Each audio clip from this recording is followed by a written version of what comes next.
got tired of seeing Black people every time we're in the media about guns. It's always bad. We are law-abiding citizens, and we're not going to give up our Second Amendment rights. And by the way, the fastest growing segment of gun owners, do you know who they are? I'm glad you asked. It's women.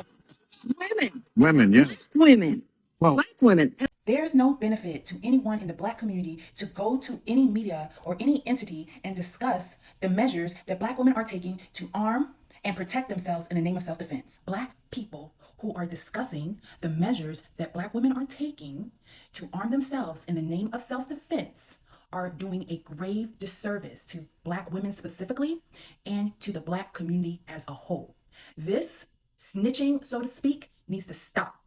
It does not matter how tired or angry you are about the narrative that the media or other entities keep up about us as Black women. We need to really determine and examine why you're doing what you're doing, why you're saying what you're saying.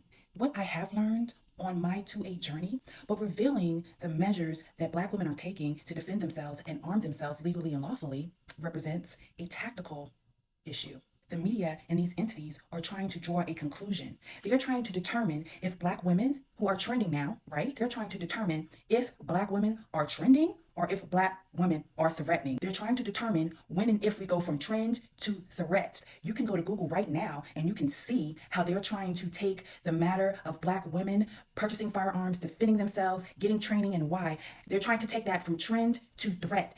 What the tipping point is and when that is, if they're going to determine that we're no longer trending and we're threatening, we don't know when that is. But what we do know is that there are certain people in the Black 2A community who is cooperating and corroborating the data that they think that they know that's ultimately going to bring the demise of Black women. Now, if y'all want the receipts, all you got to do is go to Google and do a search on Black women gun owners, and all the articles will come up. But I want to point your attention to this one in particular, and it's on Bloomberg.com, and it's titled, Black Women Represent Growing Share of U.S. Gun Owners. And this article was published October 6, 2022, and the first half of the article talks about all the reasons that Black women are deciding to arm themselves in great numbers. Now, we don't need this information because Black women been doing what we was doing, what we was about, okay? They're getting this information and trying to put it together to make a determination. But if you look at this article, the first half of it is discussing the why, the how. It's using quotes from people in the Black 2A community to corroborate the data because they don't have enough data to actually track it. They took a subset of gun stores. They asked them, who's buying the guns? What trends are you seeing?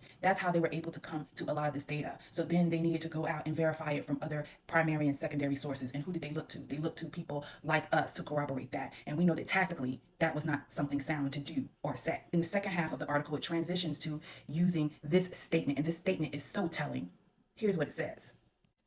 But the trend is concerning to public health and law enforcement officials. Then it goes on to draw conclusions between the trend and the threat. Only a matter of time before they make the conclusion that Black women are no longer trending, but Black women are the threat. And when that happens, we only have to look to how they're treating our Black men to see what they're going to do to us. And it's going to be even worse, much worse.